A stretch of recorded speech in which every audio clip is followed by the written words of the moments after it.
తిరిగి BC news కి స్వాగతం. సూపర్ 6 హామీలను అమలు చేయలేక నకిలీ మద్యం కేసులతో పీకల్లోతో అవినీతిలో కూరుకుపోయిన కూటమి ప్రభుత్వం దానిపై ప్రశ్నిస్తున్న సాక్షి మీడియాపై అక్రమ కేసులు నమోదు చేసి డైవర్షన్ పాలిటిక్స్ చేస్తుందని వైసీపీ నాయకులు దులిమెత్తారు. తాడేపల్లి వైసీపీ కేంద్ర కార్యాలయంలో MLC Tomati Madhavarao, party legal cell అధ్యక్షులు మనోహర్ రెడ్డి మీడియాతో మాట్లాడుతూ ప్రశ్నించే గొంతులు నొక్కడం ద్వారా ప్రభుత్వ వైఫల్యాలు, అవినీతిని ప్రజల్లోకి వెళ్లకుండా చేయొచ్చన్న కుట్రతో సాక్షిపై అక్రమ కేసులు పెడుతుందని ఆగ్రహం వ్యక్తం చేశారు.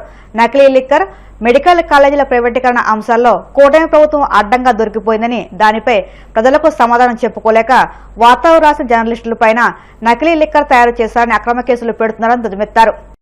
లోతుకి అవినీతిలో కూరుకుపోయి ప్రజా సమస్యలను పరిష్కరించలేక డైవర్షన్ పాలిటిక్స్ పాల్పడుతూ ఇలాంటివన్నీ చేస్తున్నారు. అంతకుముందైతే ప్రశ్నిస్తున్నది ఒక సోషల్ మీడియాని దాదాపు టార్గెట్ చేసి వందల కేసులు పెట్టి 100 మందిని అరెస్టు చేసి దాదాపు 70-80 రోజులు జైళ్లలో ఉంచిన సంఘటనలు.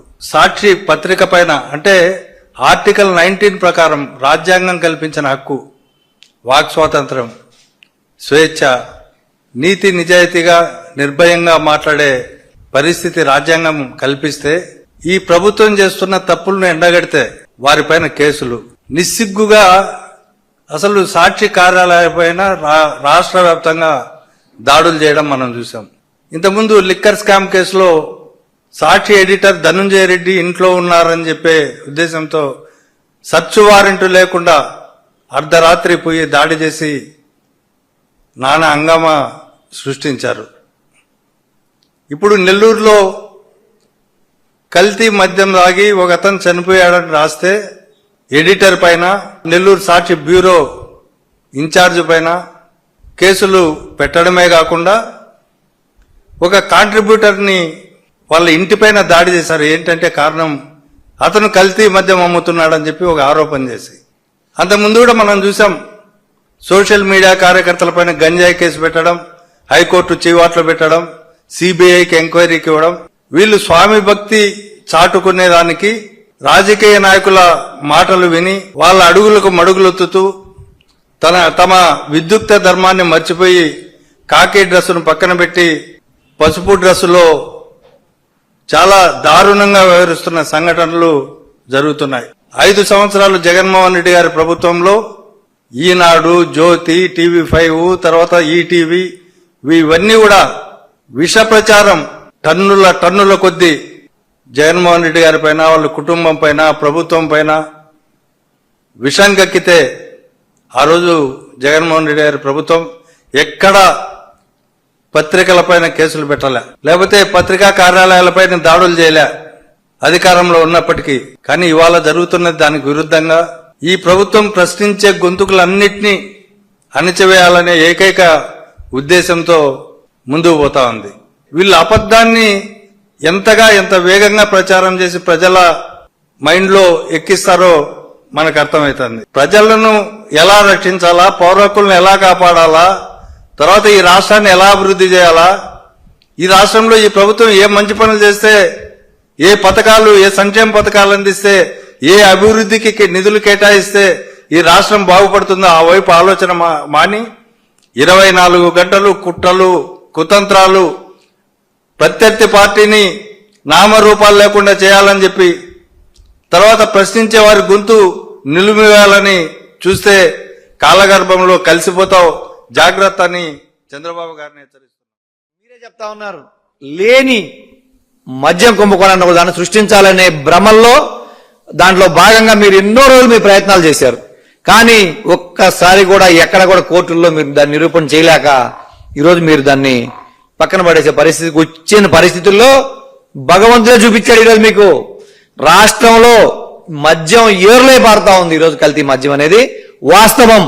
మేము చెప్తా ఉన్నాం, మా కందుకూరు నియోజకవర్గంలో గత 3 నెలల క్రితమే గుడ్లూరు మండలంలో కల్తీ మద్యం డంపు దొరికితే ఆ రోజు మీరు ఎందుకు దాని మీద పూర్తి స్థాయిలో యాక్షన్ తీసుకోలేదు?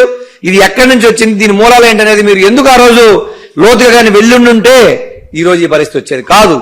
ఈరోజు రాష్ట్రంలో ఉండే 175 నియోజకవర్గాల్లో కుటీర పరిశ్రమల్లాగా ఈ రోజు ఈ మద్యం దాన్ని తీసుకొచ్చి దాన్ని అక్కడ ఫిల్లింగ్ చేసి ఈ రోజు బెల్ట్ షాపులు పంపుతా ఉన్నారంటే, షాపులు పంపిస్తే కల్తీ మద్యం దొరికిపోతామని చెప్పి మీరు బెల్ట్ షాపులు పంపించి ఈ రోజు అమ్ముకుంటా ఉంటే ప్రభుత్వానికి ఆదాయం లేదు, ఒక పక్క ప్రజలకు వచ్చి అనారోగ్యంతో ఈరోజు చనిపోయే పరిస్థితి ఈరోజు వచ్చింది.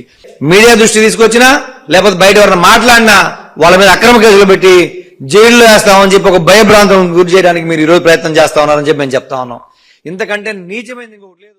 పెట్టుబడులకు స్వర్గధామంగా ఆంధ్రప్రదేశ్ అవతరించిందని టీడీపీ రాష్ట్ర ప్రధాన కార్యదర్శి మహమ్మద్ నజీర్ పేర్కొన్నారు. విశాఖ టీడీపీ కార్యాలయంలో ఆయన మీడియాతో మాట్లాడుతూ కూటమి ప్రభుత్వం అధికారంలోకి వచ్చిన 16 నెలల్లోనే 6.5 లక్షల కోట్లు పెట్టుబడుల ఒప్పందాలు జరిగాయన్నారు. ప్రపంచంలో దిగ్గజ కంపెనీలు రాష్ట్రంలో పెట్టుబడులు పెట్టడానికి వస్తున్నాయని, అందులో భాగంగానే గూగుల్ డేటా సెంటర్ విశాఖకు వచ్చిందని తెలిపారు. పెట్టుబడులకి స్వర్గధామం ఆంధ్రప్రదేశ్ గా మారిపోయింది. అభివృద్ధికి చిహ్నం ఎవరంటే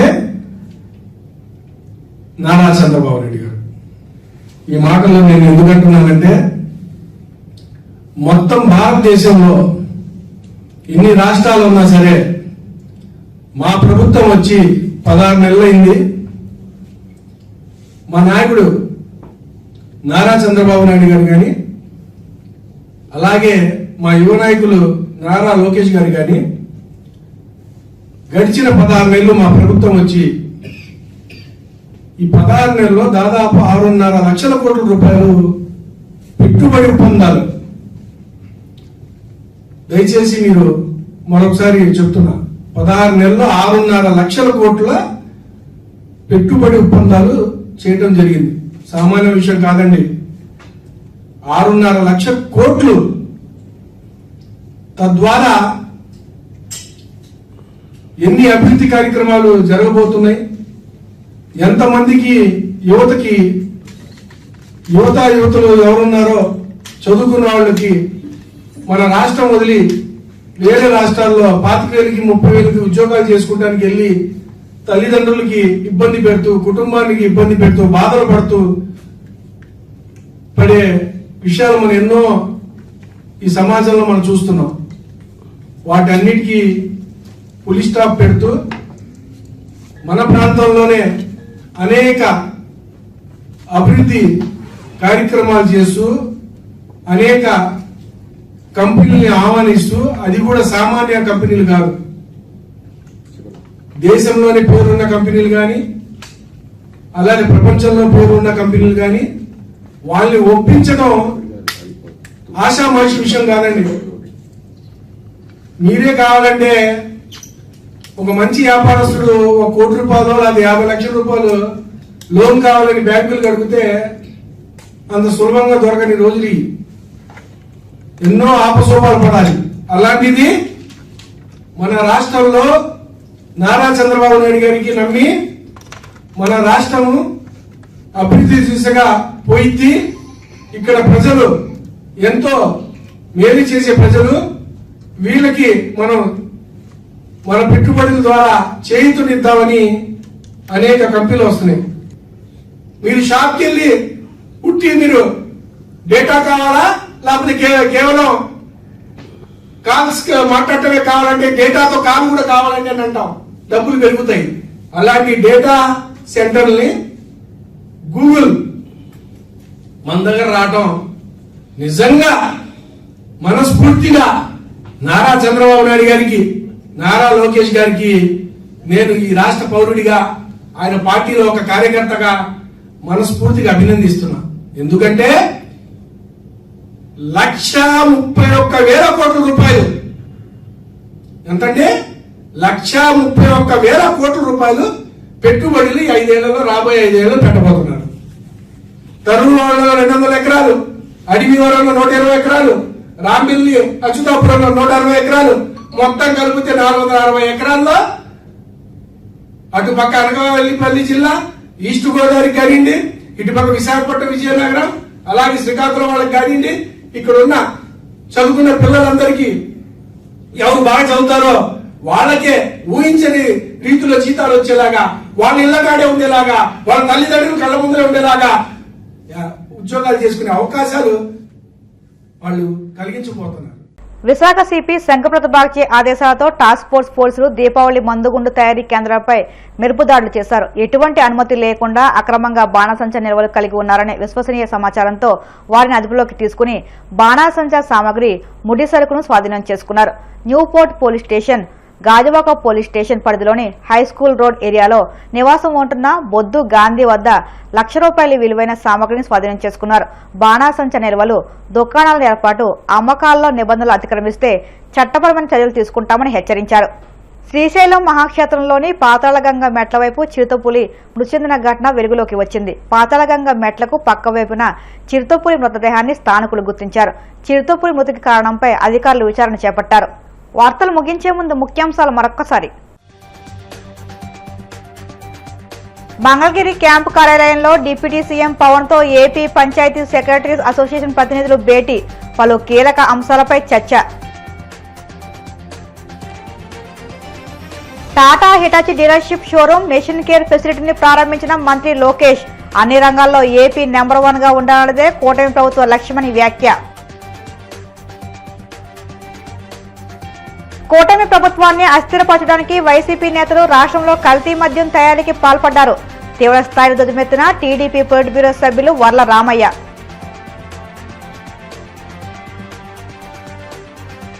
ప్రజా సమస్యలను పరిష్కరించలేక పీకల్లోతో అవినీతిలో కూరుకుపోయిన కూటమి ప్రభుత్వం డైవర్షన్ పాలిటిక్స్ చేస్తుంది. విమర్శలు గుప్పించిన వైసీపీ నేతలు. ఈ వార్తలు ఇంతలో సమాప్తం. మరిన్ని వార్తల కోసం BCN digital YouTube channel, Facebook పేజీని ఫాలో అవ్వండి. అప్డేట్ వార్తల కోసం ప్లీజ్ సబ్స్క్రైబ్.